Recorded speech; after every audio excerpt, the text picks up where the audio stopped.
Hey guys, it's Will here, and tonight I thought I'd do a bit of an army showcase on my Scythes of the Emperor. Now, for those of you who have been following my channel, you may remember these guys from the Tale of Four Gamers, and I just want to start by explaining what happened with that, because I think we got to about month 4 or 5 and it kind of petered out. Basically, a lot of us got kind of distracted with other projects, so Adam had sort of rushed ahead and painted like 15 Carnifexes and was just running a Carnifex spam list. The guys had a tournament coming up, which unfortunately I wasn't able to go to, but everybody else was kind of working on their tournament armies rather than their Tale of Four Gamers. So Tom has added Mortarion and some Demon Princes to his army. So he's now got a Magnus and Mortarion list and has won a tournament with that. And Sam keeps chopping and changing his army. If you've seen a few of our battle reps recently, you see he's changing his army a few times, but looking for something that really suits him. He found the Guard were very effective, but not much fun to play because they just sit back and shoot in a gunline style wasn't working for him. And yeah, I carried on through the Scythes, painted them up to just over 2,000 points, which is what you see here. Basically, for 2,000 points, I either drop the Apothecary or the Primaris Ancient, and that gives me a 2,000 point list here. But yeah, I just wanted to kind of show off the army, talk about some of my choices, and show you how it looked on the whole. So down here we've got my captains. That's a Primaris captain in Gravis armour. Just tilt him towards the light a bit so you can see a bit better. And as you can see, all of these models are very heavily battle damaged, which I think is just a really cool idea, particularly with an army like the size of the Emperor. For those of you not familiar with the chapter, they kind of got decimated just sort of prior to the timeline as it was in 7th edition. So High Fleet Kraken came along and essentially ate their home world and 90% of the chapter. But being based relatively close to Ultramar, and being a founding of the Ultramarines Legion, they yeah, got a lot of Primaris reinforcements, which is why you can see here the majority of this force is Primaris, but I have included a few non-Primaris units, both because it does fit the fluff that they should have a small amount of non-Primaris stuff, but also because I either had the models sitting around waiting to be painted, or felt that they were going to be a useful addition to my force. So yeah, and the battle damage obviously, because they're a force chapter that's had sort of a very rough time of it over recent years, and I thought the battle damage, as well as looking good, just kind of carried on with that theme. So I've got my captain there, and you'll see here I've done a bit of a conversion on that. The sword has been replaced with a scythe. Still use it as a sword in game, but just felt as kind of a nice ornate weapon. It looked pretty cool for the Scythes of the Emperor. My only other HQ choice at the moment, I say at the moment because I do want to add some more, is Primaris Lieutenant, and he's the one with the power sword. Again, looking quite cool on there, and all of these symbols you see that I've painted on here are free-handed on and then weathered over the top to give that look.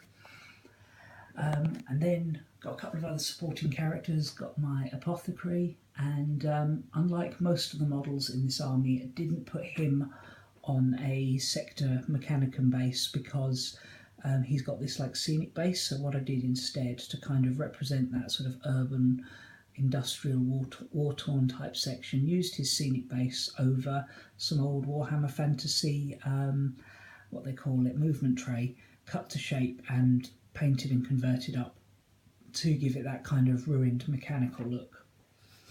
Then my favourite model in the whole army in terms of the look, the Primaris Ancient. Let's see if I can get him into focus. There we go, with his very fancy banner. So that's painted over the moulded banner, so most of that is moulded on, but the scythe symbol and the text is freehand. And he's pretty cool. I do like him, and pretty solid in the game I find as well. Then the bulk of my army is these 4 intercessor squads. The keen-eyed among you will notice that this is essentially the majority of the models from 2 Dark Imperium sets, with a few other bits tagged on and a few duplicate models left out. So yeah, I've got my 4 intercessors, and if we zoom in on this squad here, it's the one little conversion I've done there, given him a power sword in the hand that was previously pointing, because he can have one. It's a cheap upgrade, but I didn't have enough bits to do all of them. And yeah, even on like the basic intercessors, I've done all the freehand and weather. I wanted to make this a really nice looking army. Backing them up, 2 Hellblaster squads, probably the strongest thing Primaris have access to, and yep, just did them in the same way as the intercessors. We just zoom in here and see the plasma on there, looking pretty cool. And then to complete my infantry, got a 5-man tactical squad with a melter gun and a combi melter, because I felt I needed some more mobile anti-tank, and for the mobile side of that I've gone for a Razorback, again heavily weathered. You can see all the mud and grime around the tracks. There is Typhus Corrosion, lightly dry brushed with what's it called, XV88, and got the freehand scythe on there. And the turret of this comes off, so I can, if I want to, run it as a whirlwind. Not that that's really the best option, but it looks cool. Then I got 2 Inceptor squads, and for these guys, I thought they looked really cool, but I didn't like the stands. They looked just too much like they were going to break. So instead what I've done is done these scenic bases out of various industrial parts from my bits box and had them mounted on there. Red helmets to pick out the sergeants on those, because otherwise the sergeants are a little bit hard to spot, and that does fit with the Ultramarine Second Founding theme. And then got a few more vehicles over here. So I got my Storm Talon gunship, again heavily weathered, and had to do something different with the base because they don't make a flying stand in the right sort of style to match the rest of the bases, so used a few bits from my bits box. This lighting here isn't amazing, but if I bring this over you might see, there we go, that's water effect, so that's meant to look like some sort of industrial sludge that this pipe is leading into, and then this is kind of the bank of whatever is supposed to be containing that. And yeah, again, the freehanding and the weathering. And then a pair of dreadnoughts, Venerable. Really like this model, and really good that it's finally got some good rules in this edition. The +1 to hit really helps, and the Venerable rule, the sort of 6+ save after the save, is very nice. Yeah, this arm comes off, so it can be replaced by this missile launcher arm, which might be the better option, because although he's okay in a fight, I really need the shooting. But, you know, that Power Fist is decent as well. And then finally, the Redemptor. So this is one of my favourite models from the new Primaris range, and even though he's probably not optimal in the game, really wanted to include him. This arm is magnetised.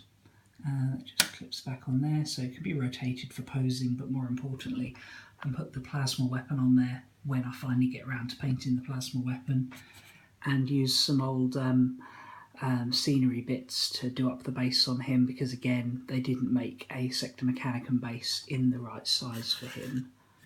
He is one of the models in this force I am particularly pleased with how he's come out. So yeah, that is my 2,000 points, or just over 2,000 points of Scythes of the Emperor. Looks wise, I'm really pleased with how it's turned out. I may have said that a couple of times, but yeah, it's surprisingly easy to do, and the weathering is really fun to do, but it looks great, especially kind of across the whole force. Makes it look like this is an army that's not just sitting around on the parade ground, but rather it's you know, out there in battle, doing what it should do, slaying the foes of the Emperor. However, in the few games I've had with it, it's not done much of the slaying of the foes of the Emperor, and has rather been slayed itself, partly due to my tactical ineptitude, and partly because I don't think the list is optimal yet. You know, it looks nice, and it's not terrible, but there's definitely things I want to add to this list. And that is kind of where I'm going to finish this video on. You know, there are certainly things I want to do with this force, but it's a case of which ones do you guys think are going to work? You know, what would you add to this force? What would you take out? Chapter tactics wise, I run them as Ultramarines at the moment, because they are an Ultramarine successor and it seems to be the most logical, but I have been thinking lately that maybe Raven Guard might suit them better, simply because while the chapter was at sort of 10% strength, they really had to fight guerrilla warfare and, you know, trying to preserve every Marine. And I just feel like the Raven Guard kind of fits that just as well as the Ultramarines. And if I am going to run them as Ultramarines, should I run Gulliman or not? And if so, you know, how do I justify him? Because they're not Ultramarines, they're a successor of the Ultramarines. So you can still use Gulliman, but it's like, why is he sort of hanging out with Scythes of the Emperor rather than hanging out with the Ultramarines? You know, how do I justify his inclusion? And do I need Gulliman to run Ultramarines competitively, or are there other ways to do it while still keeping with the Primaris theme? So let me know what you think in the comments, and look out for this army showing up in a bat rep in the next week or so as well. Anyway, thanks a lot for watching, and I'll see you guys again soon. Bye.